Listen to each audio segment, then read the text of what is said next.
देश का जीवन आगे चलता है तो राजनीति तो होती ही है, आज भी चल रही है।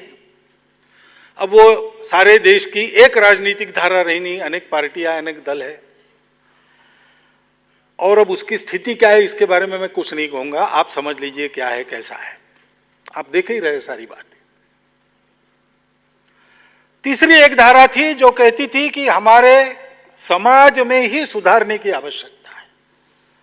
इतने सारे स्वार्थ है, इतने सारे भेद है, एक एक व्यक्ति का चारित्रिक स्खलन है, आपस में भाषा के, प्रांत के, जाति उपजाति के इतने भेद है, समाज में अशिक्षा है, समाज में दारिद्र्य है। इन सब बातों को निकाले बिना हम अंग्रेजों के सामने खड़ा होकर मुकाबला करने की शक्ति नहीं रख सकते। इसलिए समाज सुधार,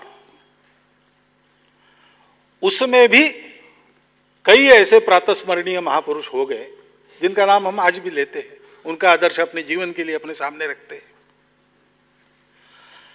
लेकिन हुआ ये कि धारा तो चली और आज भी थोड़ी बहुत चल ही रही है, लेकिन सागर में द्वीप जैसी उनकी स्थिति हो गई। उन्होंने जो समाज सुधार सुझाए और कुछ मात्रा में समाज में परिवर्तन लाके दिखाया, वहीं तक सीमित रहा। सारे समाज के स्वभाव में, आचरण में वो परिवर्तन नहीं आया। उनके सपने अभी अधूरे हैं। और चौथी एक धारा थी जो कहती थी कि देखो अपने मूल पर वापस चलो।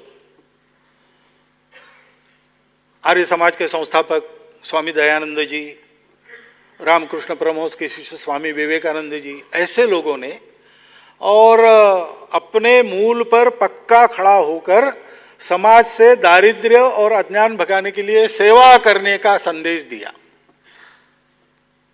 उस पर भी हम थोड़ी बहुत मात्रा में आज भी चल रहे हैं।